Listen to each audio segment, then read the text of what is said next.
Welcome to Heavenly Bedtime, a meditative Bible reading to help you calm your mind and gently drift to sleep.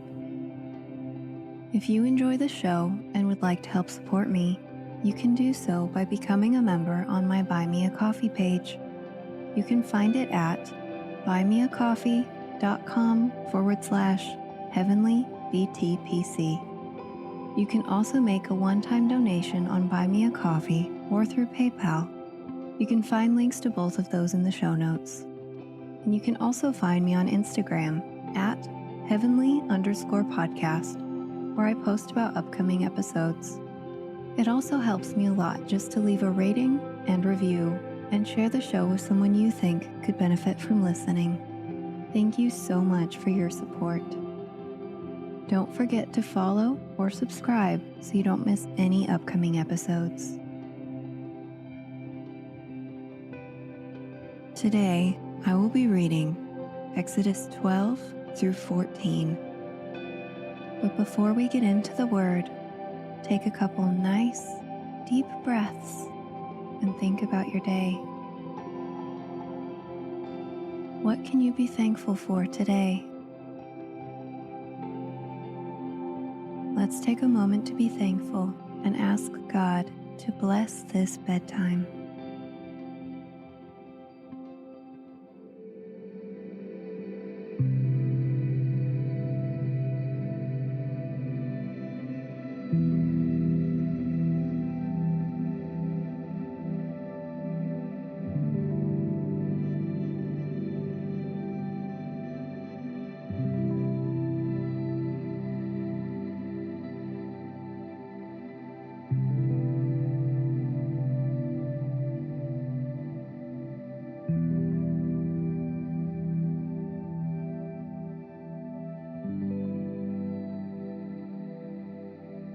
While the Israelites were still in the land of Egypt, the Lord gave the following instructions to Moses and Aaron.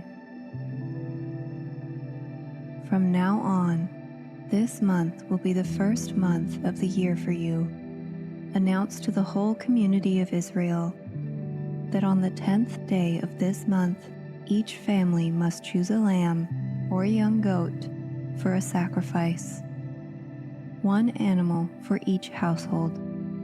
If a family is too small to eat a whole animal, let them share with another family in the neighborhood. Divide the animal according to the size of each family and how much they can eat.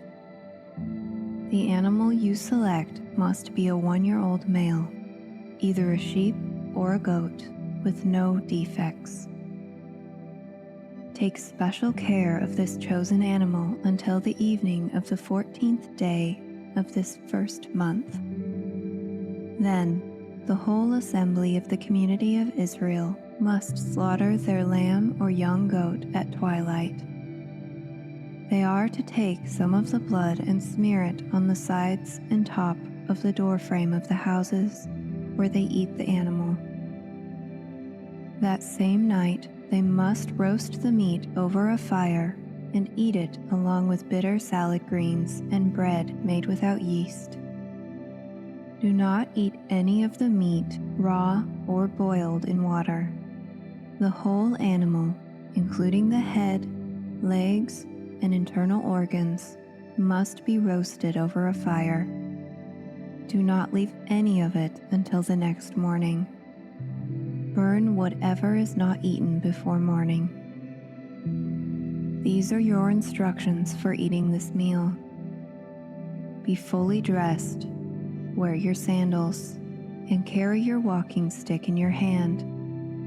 Eat the meal with urgency, for this is the Lord's Passover. On that night, I will pass throughout the land of Egypt and strike down every firstborn son and firstborn male animal in the land of Egypt. I will execute judgment against all the gods of Egypt, for I am the Lord. But the blood on your doorposts will serve as a sign, marking the houses where you are staying. When I see the blood, I will pass over you. This plague of death will not touch you when I strike the land of Egypt. This is a day to remember. Each year, from generation to generation, you must celebrate it as a special festival to the Lord. This is a law for all time. For 7 days, the bread you eat must be made without yeast. On the first day of the festival, remove every trace of yeast from your homes. Anyone who eats bread made with yeast during the 7 days of the festival will be cut off from the community of Israel. On the first day of the festival and again on the 7th day, all the people must observe an official day for holy assembly. No work of any kind may be done on these days, except in the preparation of food. Celebrate this festival of unleavened bread, for it will remind you that I brought your forces out of the land of Egypt on this very day. This festival will be a permanent law for you. Celebrate this day from generation to generation. The bread you eat must be made without yeast. From the evening of the 14th day of the first month until the evening of the 21st day of that month. During those 7 days, there must be no trace of yeast in your homes. Anyone who eats anything made with yeast during this week will be cut off from the community of Israel. These regulations apply both to the foreigners living among you and to the native-born Israelites. During those days, you must not eat anything made with yeast. Wherever you live, eat only bread made without yeast. Then Moses called all the elders of Israel together and said to them, "Go and pick out a lamb or a young goat for each of your families, and slaughter the Passover animal. Drain the blood into a basin, then take a bundle of hyssop branches and dip it into the blood. Brush the hyssops across the top and sides of the door frames of your houses, and no one may go out through the door until morning. For the Lord will pass through the land and strike down the Egyptians. But when he sees the blood on the top and sides of the door frame, the Lord will pass over your home. He will not permit his death angel to enter your house and strike you down." Remember, these instructions are a permanent law that you and your descendants must observe forever. When you enter the land the Lord has promised to give you, you will continue to observe this ceremony. Then your children will ask, "What does this ceremony mean?" And you will reply, "It is the Passover sacrifice to the Lord, for he passed over the houses of the Israelites in Egypt. And though he struck the Egyptians, he spared our families." When Moses had finished speaking, all the people bowed down to the ground and worshipped. So the people of Israel did just as the Lord had commanded through Moses and Aaron. And that night at midnight, the Lord struck down all the firstborn sons in the land of Egypt, from the firstborn son of Pharaoh, who sat on his throne, to the firstborn son of the prisoner in the dungeon, even the firstborn of their livestock. Pharaoh and all his officials and all the people of Egypt woke up during the night, and loud wailing was heard throughout the land of Egypt. There was not a single house where someone had not died. Pharaoh sent for Moses and Aaron during the night. "Get out," he ordered. "Leave my people and take the rest of the Israelites with you. Go and worship the Lord as you have requested. Take your flocks and herds, as you said, and be gone. Go, but bless me as you leave." All the Egyptians urged the people of Israel to get out of the land as quickly as possible. for they thought, "We will all die." The Israelites took their bread dough before yeast was added. They wrapped their kneading boards in their cloaks and carried them on their shoulders. And the people of Israel did as Moses had instructed. They asked the Egyptians for clothing and articles of silver and gold. The Lord caused the Egyptians to look favorably on the Israelites, and they gave the Israelites whatever they asked for. So they stripped the Egyptians of their wealth. That night, the people of Israel left Rameses and started for Succoth. There were about 600,000 men, plus all the women and children. A rabble of non-Israelites went with them, along with great flocks and herds of livestock. For bread, they baked flat cakes from the dough without yeast that they had brought from Egypt. It was made without yeast because the people were driven out of Egypt in such a hurry that they had no time to prepare the bread or other food. The people of Israel had lived in Egypt for 430 years. In fact, it was on the last day of the 430th year that all the Lord's forces left the land. On this night, the Lord kept his promise to bring his people out of the land of Egypt. For this night belongs to him, and it must be commemorated every year by all the Israelites from generation to generation. Then the Lord said to Moses and Aaron, "These are the instructions for the festival of Passover. No outsiders are allowed to eat the Passover meal, but any slave who has been purchased may eat it if he has been circumcised. Temporary residents and hired servants may not eat it. Each Passover lamb must be eaten in one house. Do not carry any of its meat outside, and do not break any of its bones. The whole community of Israel must celebrate this Passover festival.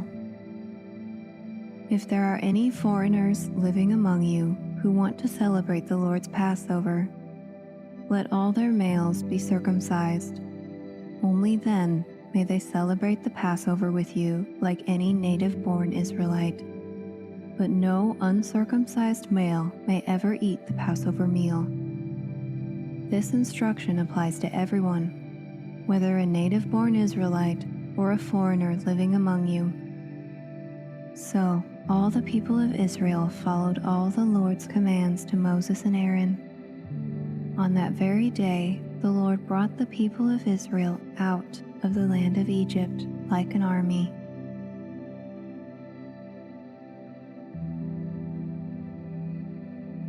Then the Lord said to Moses, "Dedicate to me every firstborn among the Israelites. The first offspring to be born of both humans and animals belongs to me." So Moses said to the people, "This is a day to remember forever, the day you left Egypt, the place of your slavery. Today, the Lord has brought you out by the power of his mighty hand. Remember, eat no food containing yeast. On this day in early spring, in the month of Abib, you have been set free. You must celebrate this event in this month each year after the Lord brings you into the land of the Canaanites, Hittites, Amorites, Hivites, and Jebusites. He swore to your ancestors that he would give you this land, a land flowing with milk and honey. For 7 days, the bread you eat must be made without yeast. Then, on the 7th day, celebrate a feast to the Lord. Eat bread without yeast during those 7 days. In fact, there must be no yeast bread, or any yeast at all, found within the borders of your land during this time. On the seventh day, you must explain to your children, I am celebrating what the Lord did for me when I left Egypt. This annual festival will be a visible sign to you, like a mark branded on your hand or your forehead. Let it remind you to recite this teaching of the Lord. With a strong hand, the Lord rescued you from Egypt. So observe the decree of this festival at the appointed time each year. This is what you must do when the Lord fulfills the promise He swore to you and to your ancestors. When He gives you the land where the Canaanites now live, you must present all firstborn sons and firstborn male animals to the Lord, for they belong to Him. A firstborn donkey may be bought back from the Lord by presenting a lamb or a young goat in its place. But if you do not buy it back, you must break its neck. However, you must buy back every firstborn son. And in the future, your children will ask you, what does all this mean? And then you will tell them, with the power of His mighty hand, the Lord brought us out of Egypt, the place of our slavery. Pharaoh stubbornly refused to let us go, so the Lord killed all the firstborn males throughout the land of Egypt, both people and animals. This is why I now sacrifice all the firstborn males to the Lord, except the firstborn sons are always bought back. This ceremony will be like a mark branded on your hand or your forehead. It is a reminder that the power of the Lord's mighty hand brought us out of Egypt. When Pharaoh finally let the people go, God did not lead them along the main road that runs through Philistine territory, even though that was the shortest route to the Promised Land. God said, if the people are faced with a battle, they might change their minds and return to Egypt. So God led them in a roundabout way through the wilderness toward the Red Sea. Thus the Israelites left Egypt like an army ready for battle.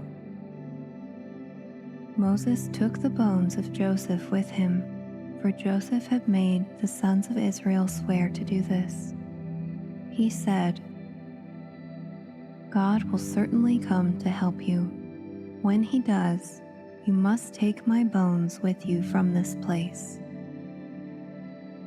The Israelites left Succoth and camped at Etham, on the edge of the wilderness. The Lord went ahead of them. He guided them during the day with a pillar of cloud, and He provided light at night with a pillar of fire. This allowed them to travel by day or by night. And the Lord did not remove the pillar of cloud or the pillar of fire from its place in front of the people.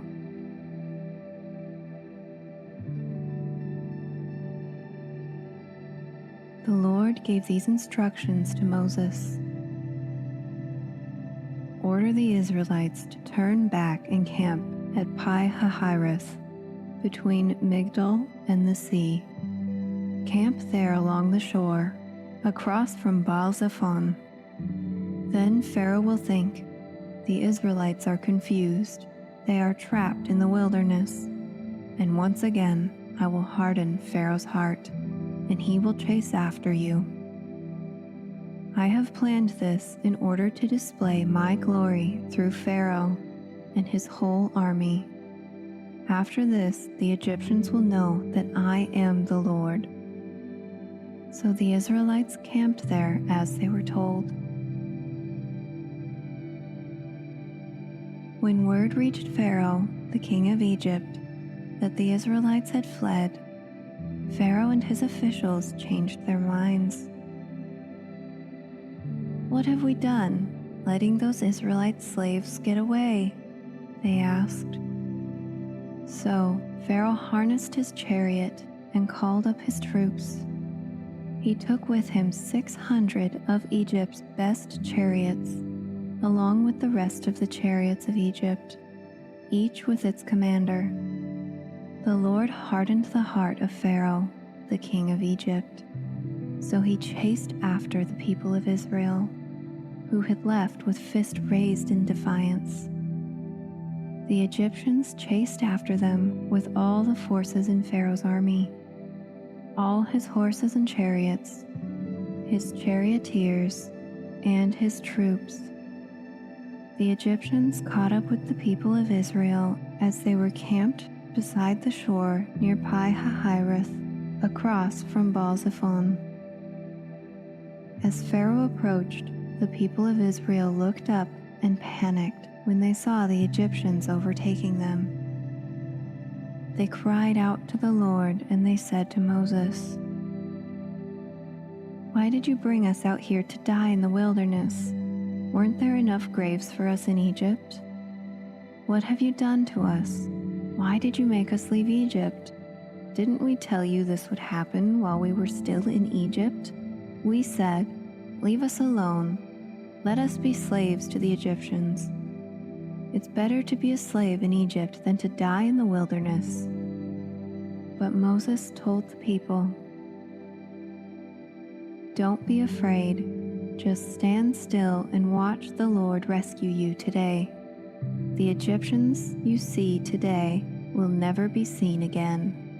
The Lord himself will fight for you. Just stay calm." Then the Lord said to Moses, "Why are you crying out to me? Tell the people to get moving. Pick up your staff and raise your hand over the sea. Divide the water so the Israelites can walk through the middle of the sea on dry ground. And I will harden the hearts of the Egyptians, and they will charge in after the Israelites. My great glory will be displayed through Pharaoh and his troops, his chariots and his charioteers. When my glory is displayed through them, all Egypt will see my glory and know that I am the Lord." Then the angel of God who had been leading the people of Israel moved to the rear of the camp. The pillar of cloud also moved from the front and stood behind them. The cloud settled between the Egyptians and the Israelite camps. As darkness fell, the cloud turned to fire, lighting up the night. But the Egyptians and the Israelites did not approach each other all night. Then Moses raised his hand over the sea, and the Lord opened up a path through the water with a strong east wind. The wind blew all that night, turning the seabed into dry land. So the people of Israel walked through the middle of the sea on dry ground, with walls of water on each side. Then the Egyptians, all of Pharaoh's horses, chariots, and charioteers, chased them into the middle of the sea. But just before dawn, the Lord looked down on the Egyptian army from the pillar of fire and cloud, and he threw their forces into total confusion. He twisted their chariot wheels, making their chariots difficult to drive. "Let's get out of here, away from these Israelites," the Egyptians shouted. "The Lord is fighting for them against Egypt." When all the Israelites had reached the other side, the Lord said to Moses, "Raise your hand over the sea again. Then the waters will rush back and cover the Egyptians and their chariots and charioteers."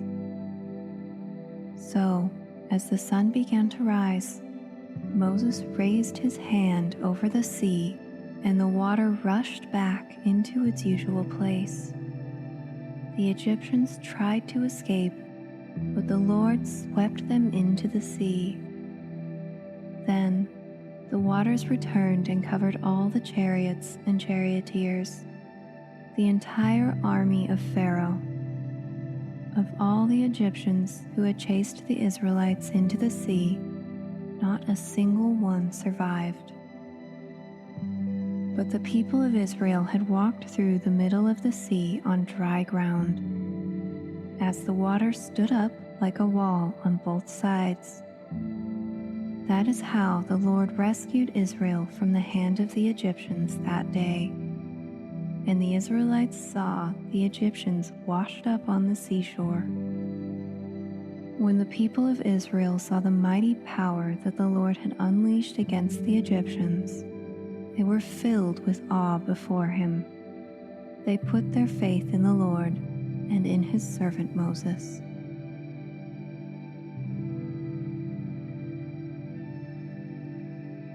Thank you for listening. I hope you have blessed dreams.